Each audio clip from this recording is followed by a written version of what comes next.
inapo ni Adan. Oh. Tapos, guba na itong tanso. Tapos, idala niya dito sa langit.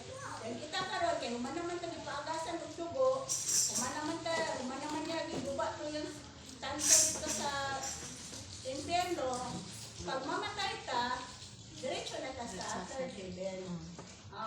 Tapos katong mga tao nga wala na luwas, wala gyud midawas sa pangalan ni Yahweh. Naa karon nag-anto sa impyerno.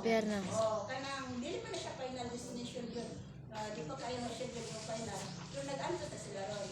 Yung nadumduman to sila sa ruga. Kato si Dimas o si Istas, ang isa nagibitay, nadala sa langit, ang isa, kuyog sila pa sa impyerno, pero ang isa nabilin, hamutod karon. Gawa pa siya dito. Kaya ang iwan rin sa verse 6, muna siya matagaan ka ng katong kuasalaman kung ibalik talaga itong yung hibilog nyo earth, din yun sa kalimutan.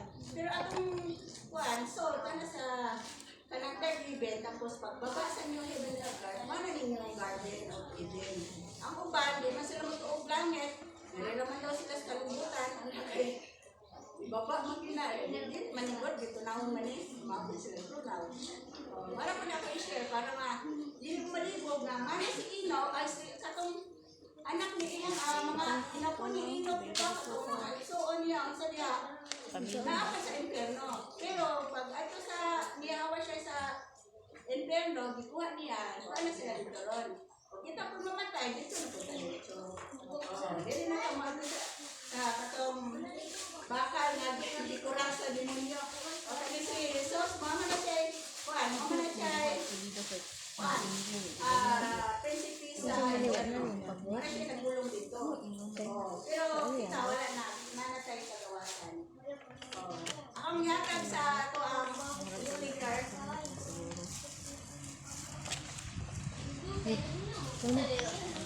Si kuan unta to. Pero balibad pa siya kahit